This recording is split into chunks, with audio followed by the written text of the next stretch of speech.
My name is Summer Sullivan. Welcome back to my YouTube channel. This is my coworker Anna Thornton. And with the new year, we are bringing back my talk show, 16 Minutes of Life Experience. But today, it is 23 years of life experience as I interview Anna, my coworker. She is not her my favorite friend. coworker. Her best friend. Not my friend, just my coworker.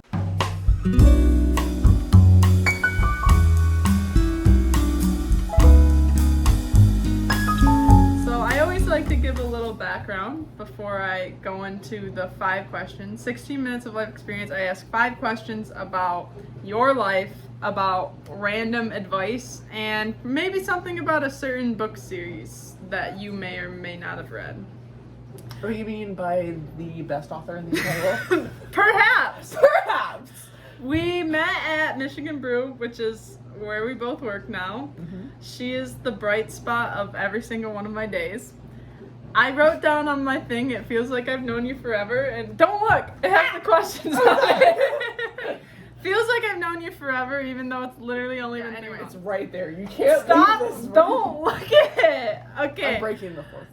23 years of life experience.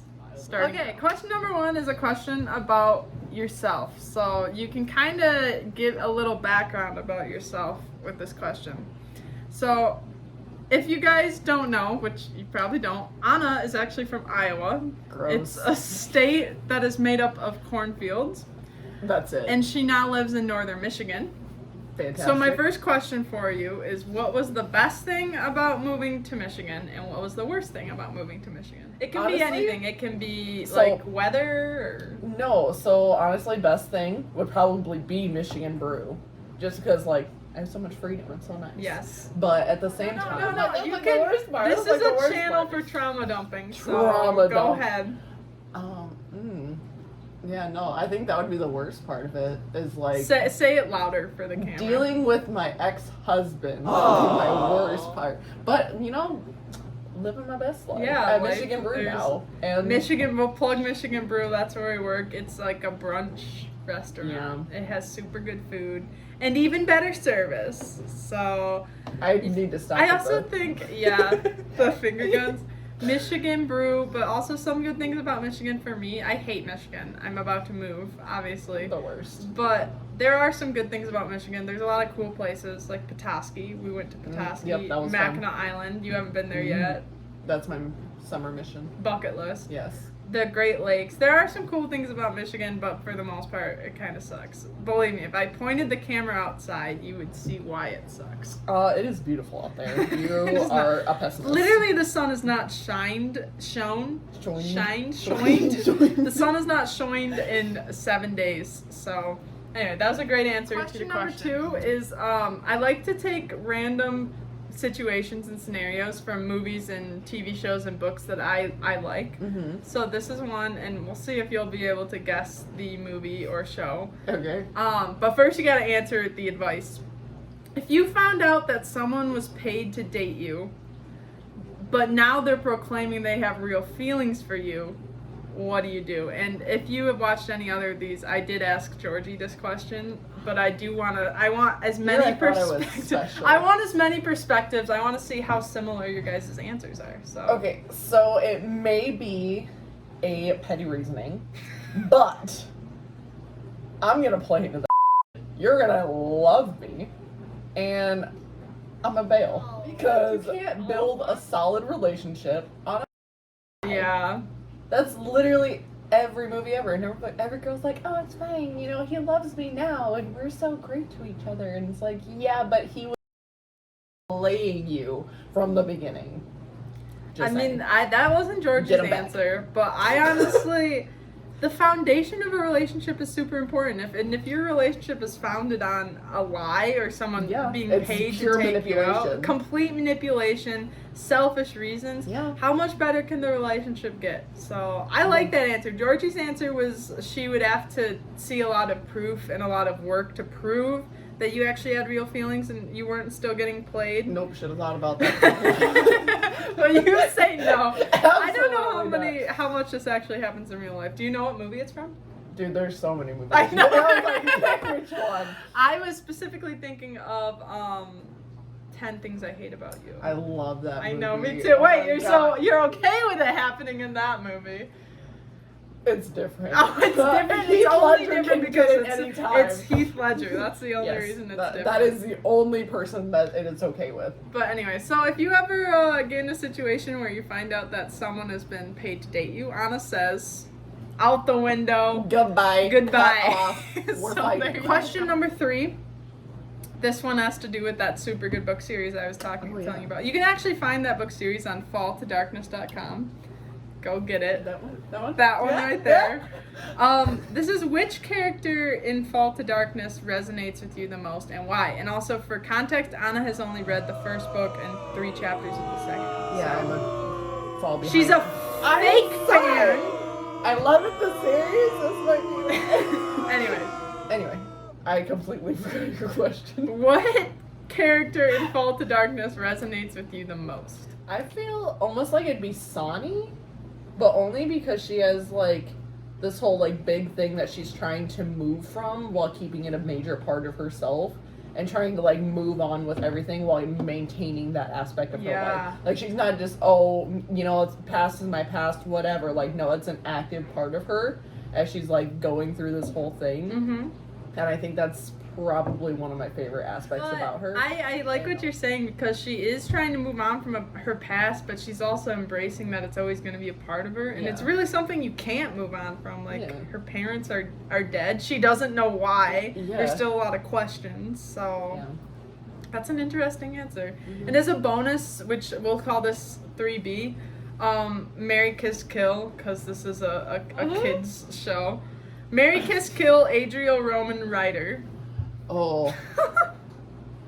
I don't know, because right now where I'm at with Roman, like, he's good. Like, I appreciate what he was doing with Nova, but... Nova.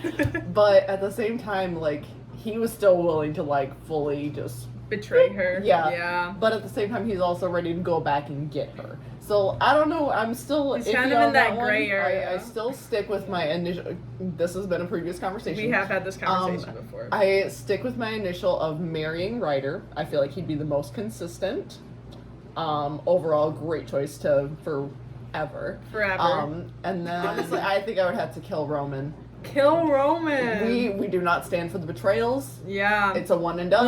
Once he does it once, he could do it again. And we're just gonna be fine with handing me off to literally anybody who could probably kill me. That's fine. If they give you money, you're just gonna throw me away. That's fine. And so that leaves Kiss Adriel. Yeah. Which I think we're all on that love train. Adriel. Me too. I'm actually experienced something jealousy at characters that I have created.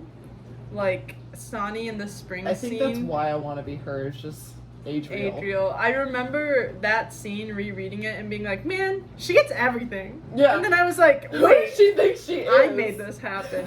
But yeah, it was a kind of a depressing reality that I think can only be worked out in therapy. Okay, next question. This is kind of an advice question, but it's also a question you can talk more about yourself and what your life is about. What piece of advice would you give to teenagers, boys or girls, struggling with their own self-identity, their self-worth, self-value, typical teenage struggles? What would be something you want to tell those people? The typical teenage angst is literally all in the aspect that it just always feels like everything's against you. As soon as you change the mindset of it just kind of all falls into place from there, and everybody would, just pretend to be happy. Be happy, Summer. Be happy. And it's like, oh yeah, right away, thanks, pal. And it's like, oh, you know what? No.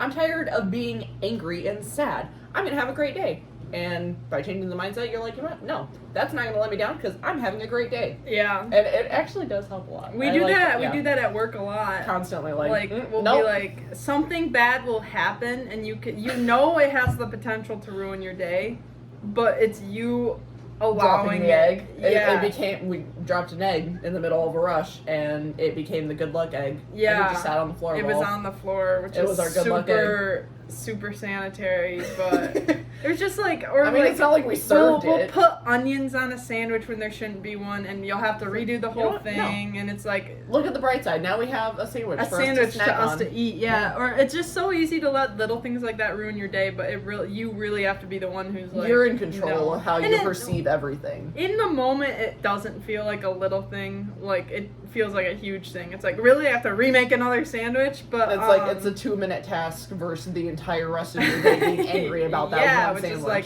multiple hours of anger because of something that went wrong for 2 minutes. So. Yeah, it's not worth holding on to because in reality, you're just dragging yourself down more because of one stupid mistake. And I think you have to, in that moment, step outside and be like, okay, this is a small thing, and I'm not going to let it ruin my day. Looking at it from an outsider's perspective in the moment is probably the hardest aspect. It is but hard. It's the best way to like establish whether or not something's actually worth being upset about. Yeah, for sure. Yeah. So that was a good one. So any struggling teenagers out there, Yeah. golden advice. Finally, the last question. It's another scenario from a show, and I don't want to give it away, but it's a show we both love. You work in an office where you can't date your boss, but you have very strong feelings for him, and you think that he has strong feelings for you. What do you do? Marry him. Bye, little Look there's literally a hint on my iPad of what show it is. Right there. Okay, but rules are meant to be broken. And rules are meant to be broken. You heard it from. Yeah. But only like in that scenario, children. If it's Ben Wyatt. If it's Ben Wyatt, everything is worth it. But if it's not, maybe don't date the old man in charge. Maybe or not. Woman. I mean, whatever. We're inclusive. We're inclusive. You have to. What's think more what's important, more- my job or some guy I might potentially have a relationship with? Like, you're not That even could be in the love of your life, and especially in this case scenario. Like, But what if you're okay? really gonna give up your entire career for a man? Like, in that case, like, I can see why they held off. But if it's like a mediocre job, and you're like, oh no, I can't date this person because they're somebody that I work with or superior or whatever. If it's a mutual thing, pursue it. Interesting. That I don't know if that goes really along with the advice that you gave a couple questions ago about dumping the liar. Again, it's mutual. It was established from the beginning. They're not trying to use their power against them. That's a good point. It's a difference. So if we got a really handsome manager at Michigan Brew who you weren't allowed to date, you'd quit your job at Michigan Brew just to date him? Probably. I mean, it's Michigan. I love Michigan Brew, but I mean, if it's the love of my life, and also if they're making me quit versus be with somebody who I want to be with, that's not a job I want anyway. So good advice right there. So if you are in a situation, quit your job. Actually, please don't take this advice. All of this is the disclaimer. Maybe this should Probably should have said this at the beginning. There are two mentally unstable people in this video right now, and no advice should be taken from either of them. I would not recommend it, no. So, anyways, thank you, Anna, for being on the show today. Thank you, Summer, You for will having probably see her many more times because she is Forever. literally the only friend I have. Just kidding. I live here now. She lives in my house now. Yeah. And make sure to check out my books, the Fall to Darkness series, which Anna, by the next video she's in, will have read all 3 of them. Yes. You should be reading right now. Why are you here? It's in my car. Go get it. Okay. Thank you for watching. Make sure to subscribe too. I have 70 Where do you put buttons at? I want to do the pointy thing. And I'll put a button. Pointy thing right here. Right Subscribe. I have 71 subscribers now. So I know I subscribed. You were my 70th. So we're I know, slowly that's growing awesome. into the biggest channel on YouTube. Yeah. Clearly, 70 subscribers. Anyway, Absolutely. subscribe and be the 72nd. Thank you for watching. Thank you, Anna, and have a great day. Yeah.